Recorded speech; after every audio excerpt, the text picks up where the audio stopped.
Goodness.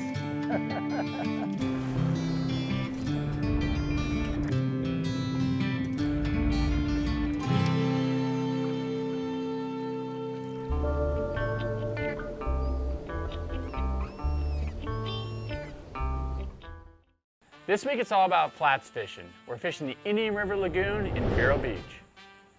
When you say flats fishing, probably what comes to a lot of people's mind is a shallow water skiff, a guy in the back on a poling platform poling across a white sandy shoreline in the Keys going for bonefish. But you know, there's so many different aspects to it, especially on the east coast of Florida.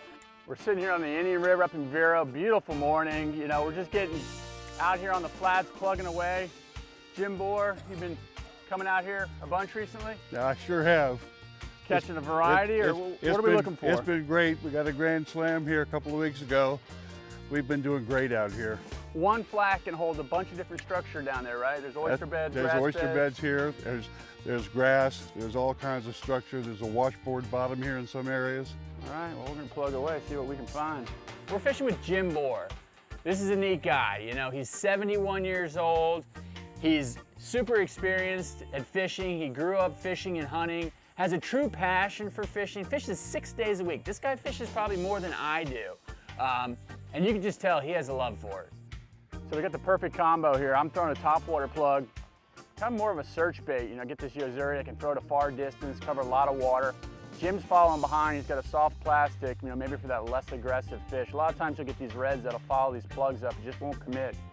Jim can fire right behind me though with that soft plastic. So we're just kind of trying to establish a pattern first thing here on the morning on the flats and try to figure out what they want, how they want it. Every day is different. Get it up on that bar, bring it off that bar.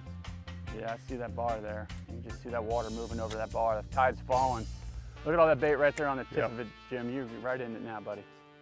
The Indian River Lagoon system is a huge body of water, extending over 100 miles up the east coast of Florida. And it has a lot of shallow water that we call flats. This ranges from sand beds to turtle grass to eel grass to oyster beds. There's so many different areas that you can fish in this lagoon system. There he is. Nice job, that's a nice fish. That's a good fish. First thing in the morning. That's a great job on the topwater though. Yeah, it's sitting here in Vero. Oh, that's wonderful. Fishing the flats. Nothing wakes you up better than a topwater bite. This place is going off. First thing this morning, throwing a Yozuri, and it just got blown up on. Oh, that's great. That puts a smile on your face. Come back this way. I think that's a jack though. What a bite. I don't think that first one was a... I don't think that first one was a... Thanks. I don't think that jack. first one is a jack either. Oh, first thing this morning, the Yozuri pencil. God. Let me grab that bad boy. This is the beast on the flats. I just had a red, I think, follow my plug, threw it back in there, and then this guy beat him to the chase. Look at that. Well, we're sitting here in Vero, first thing this morning, throwing top waters. Jim's got a jig on. You know, we're just gonna kind of run the gamut of these flats. There's so many different species out here. We're just gonna plug away and kind of get back to the basics of flat fishing. Jacks are mean. They just don't get the good rap that they deserve, probably because they're not edible, but as far as a pound for pound fish in the inshore waters of the Indian River Lagoon, you probably won't find a harder fighting fish. Oh, what a bite! God!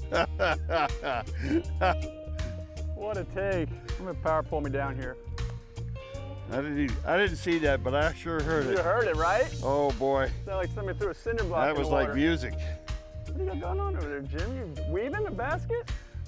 Listen. Don't worry. You This will better- be my third fish. You keep weaving. You better leave me alone.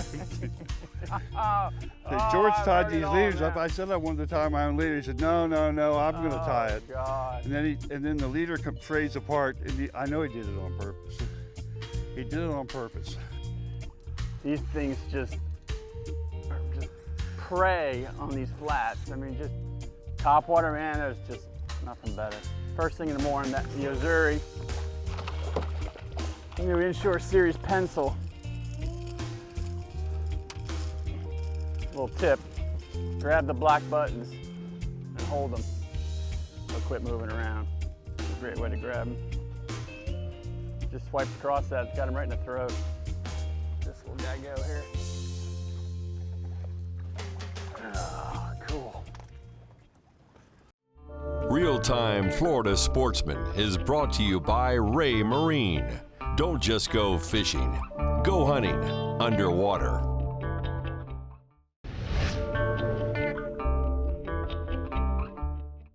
When you think of Fort Pierce, Vero Beach area, and the Indian River Lagoon, what I think of is big gator trout. The world record came from here, over 17-pound sea trout, which is a giant fish. These lush seagrass shorelines, these lush flats, this is why these big sea trout are here. You know, when you say flats fishing, you can mean a bunch of different things, you know, different type of bottom. What are we sitting on here? What is this? And a typical flats area would have seagrass with some potholes in it. And these are great ambush places for the sea trout and the redfish. So what you're saying is those fish actually just sit right there in those potholes and just wait for, you know. These trout and the redfish will come out of the edges of them and come and that's where you get a lot of these hits. When the sun gets a little higher, you're able to see these potholes a lot easier. And this area is known for its big trout, right? World record really, trout? It's really known for the big trout. The world record came out of here not too many miles from here. It was 17 pounds, 6 ounces. For a trout, a spotted sea trout. Spotted sea trout, and 17 pounds. We catch a lot of gator trout, which are over 6 pounds. We catch a lot of those on a regular basis here. There he is, nice take. That may be a trout. Yeah, it's acting like one.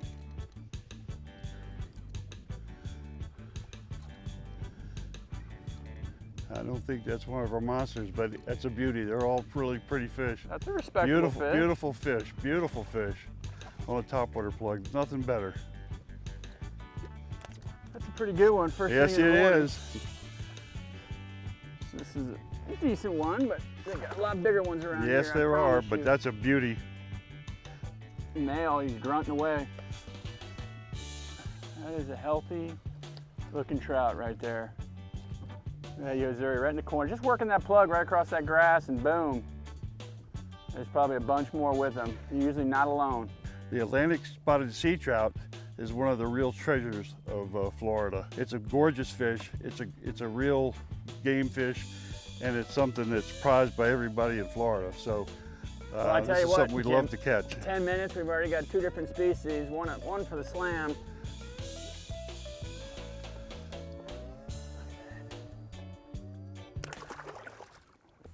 Just as much as the topography changes in the Indian River Lagoon system, so does the species of fish that we target. Typically we're targeting redfish, trout, snook, tarpon, you know, lots of jacks, ladyfish, snapper. There's so many different species that you can, you know, go after. But a lot of times when you're out on these flats, you really don't know what you're gonna be catching. What do you typically throw out here, Jim? Well, you know, everybody says early morning is the time for the topwater. I typically catch my biggest fish on topwater plugs, but if you look back at the time on the pictures, it's usually between 10:30 and 2 o'clock, believe it or not. Oh, isn't that crazy? It is crazy, and I like to come out here in the morning and throw these shadtail jigs, and that lets me know if there's bait there. I like to get the tap, tap, tap, and to see if the pinfish are there, the snapper. I gotcha. To let me know if there's bait fish or activity there. So that's typically what I do. And then when I see some fish start to feed on the top of the water, that's when I go to the topwater bait. But you've done well on the topwater this morning. I might have it all backwards. That's fun. I might have it all backwards. You know, I'm getting old and might be dyslexic, so. You read it wrong. It works for you. You know, just as long as I can get out here and go fishing, that's what makes me true. happy. So, Well, you're getting out here. yeah. You got an understanding wife at home, I'm imagining. I really do, and that makes it possible for me. Yeah, It really does. that's the catalyst for it. It can go one way or the other. Yeah. There he is. Follow behind me, you get the trout. That's right where I got popped. A lot of times you follow behind with that soft plastic. Want me to get him for you, Jim? Mm-hmm. Sure. Thank you. Little guy, little schoolie trout. That's a little probably scoop. twice as big as yours, George. Oh, that's a little schoolie. Are you kidding me? Camera don't lie. People are gonna know. That's great, little guy. You get into schools of these and there'd be a bunch of them piled up together, right? Absolutely, yeah. Nice. We started out with a nice, beautiful sunrise, beautiful morning, and conditions deteriorated quickly. The rain moved in, and it just totally changed the whole pattern that we were on. The weather is definitely a factor fishing in Florida, and I think even more so when you're fishing the flats. You're affected by the wind, the rain, the barometer, and it seems like these factors play more of a role, especially in such shallow water. You know, you can have a nice calm flat, nice clean water, and the next thing you know, a breeze blows up and it actually just dirties the water, makes it totally murky, and that can totally change your pattern that you were just on. And you just have to be dynamic, you have to adapt with it, and sometimes it means totally changing the baits that you're using. Real-Time Florida Sportsman is brought to you by Penn. Let the battle begin.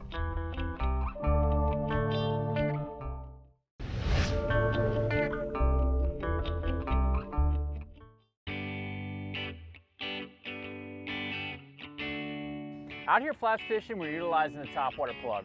A great thing about this on the flats is you can cover a lot of water. This is a great search bait. Day like today, when it's really windy, the water gets turbid, it's difficult to distinguish the different potholes. And you have to picture in your mind that this area is vast and it's spread out. There's a lot of different fish, but not always, bunched up together. A great bait like a Topwater plug, you can throw it a far distance, you can cover a lot of water, and you can really, just quickly fish the area.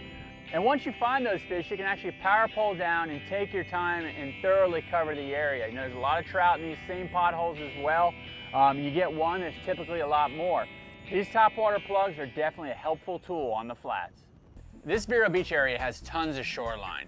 When you think of flat, maybe you think of being out in the middle of nowhere, but in my mind, it's the same exact thing. You have these shallow bodies of water, these shallow flats that butt up to the shoreline, and a lot of the areas up here in Vero are filled with mangroves, and these are perfect spots for predatory fish. Come on. Come on. Ah, that's it. A little snook came out of that mangrove, boy. That plug's half the size of him. He didn't care. That's so cool. I watched him follow. I just kept the rhythm going. Look at that thing. It's like the size of him. Just searching around. I'm checking his Topwater right now. Yazuri pencil. Snook get on these flats as well. More times than not though, you're gonna find them along these mangrove shorelines, tied up to that structure. That's where they like to be, sitting, waiting, ambushing the bait as it goes by. Bait is such a key in any kind of fishing that you're doing, but even more so in flats fishing. You want to be able to find those areas of bait. We were finding these big areas of large schools of mullet. And what most people don't realize is that not necessarily are the predatory fish feeding on those mullet, but more often than not, those schools of mullet are going through the grass, they're kicking up little shrimps, little crabs, and the predatory fish are with those same schools of mullet feeding below them. So it's always a great idea when you're looking for an area to fish, especially a new area, is to find these areas that are holding bait. Oh, you got a good one. Oh, I got one too. Oh, yours going one direction, mine's going the other. We just woke him up. Oh! Is that on your fish? Is that your fish? Yeah. What do you got? I don't know. Good size, whatever it is. I don't know what it is. We're both going that direction. It's both going that direction. Wow, we saw him busting out there, and we both pretty much got bit at the same time. That's the great thing when you come out here, you never know, you know? You just never know. Chuck that plug out there and you never know what you're gonna get. Talking to Jim, he wanted to use this real light line, and the reason for that is you get these really long casts. That's one of the beauties of flats fishing, is you can scale your tackle way back and have a really good time with any size fish out here. You start throwing 6 and 8 pound line on, you're gonna test your skills. I have 8-pound on, Jim has 6-pound. Oh, little 3500 slammer 3. Look at that bruiser.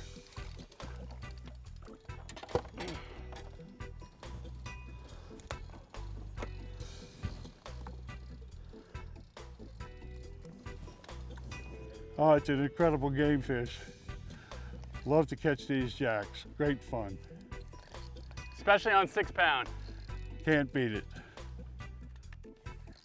I still have mine out 50 yards. I'll get it in eventually. Swam away. Nice, good job. I think you got the father to the one I caught.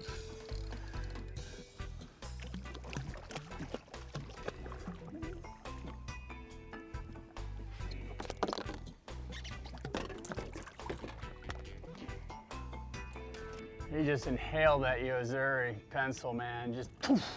Saw him in there feeding on a big school of mullet, threw right in on that school and doubled up. Look how thick he is. That's just pure power. Mean. What a great game fish. Oh, they're awesome. They give you a battle, all the battle you need right there. You're looking for a fight, they'll give it to you. Real-time Florida Sportsman is brought to you by Eagle Claw Trocar, the sharpest fish hooks in the world.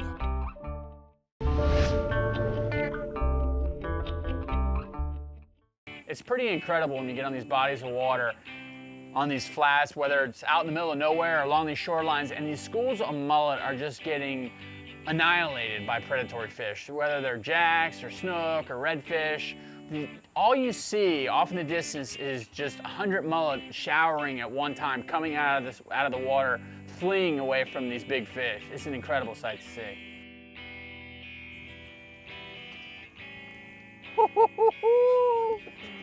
Jim, you gotta get in here. Look at him following me. Boy, they're fired up in here right now. I'm gonna power pole this down. Hot little corner. Got him? Good job.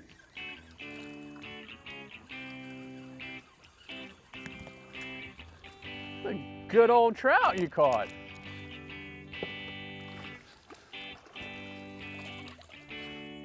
Oh! Oh my goodness. Oh, come on. Look at a leaf, I'm all fouled up, he's still after it. So Jim, you live down in Stewart and you travel up here. 6 times a week, you were saying. That's correct. So, you know, 45, 50-minute drive, what makes you come all the way up here versus the waters down there by you?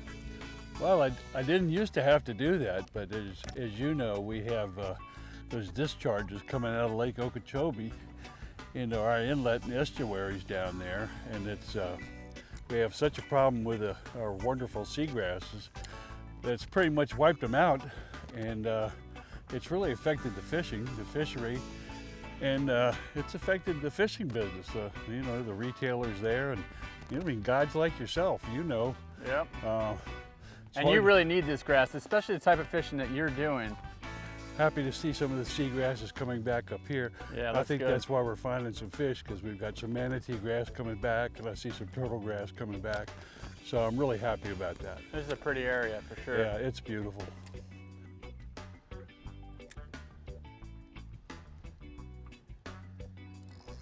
Come on, I got a big red. You got him? I got Let a me big try to red. double up. Nice. We may have to follow this one. Take your time with him. Wow, that's a big fish, Jim.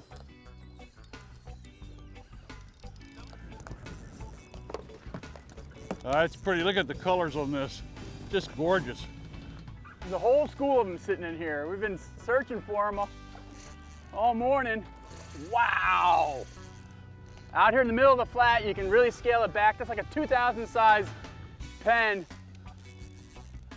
You said you could bring that light tackle out here and make the long cast that you need to these schools of fish. There was a wad of these that just swam by. Well, he sure looks pretty in that water. Look at the color on this fish. That is a big one. On that Gozdz, huh? Ah, look at this. Look at the color on this fish. On the Gozdz. Ah, thank you, George. Look at him, listen to him drumming. Look how dark he is. He's orange. Look at it's just copper, kind of gold, almost orange colored. There's a whole school of these swimming around right now. Jim threw that topwater plug to him. We've been getting a bunch of jacks, but finally rewarded with that red that we were looking for. God, look at these colors. Flats fishing in Florida is the most popular type of saltwater fishing out there, and probably because it's so accessible. Whether you're wade fishing, out in a kayak, a canoe, a flats boat, a bay boat, it doesn't matter. You can all access the same water and target the same type of species. Fishing the flats of Vero, we utilize a variety of techniques and caught a variety of species. And you know, that's what a day on the water is all about. There's so many different species out here, we're just gonna plug away and kind of get back to the basics of flat fishing. I didn't get hit in the face, dude.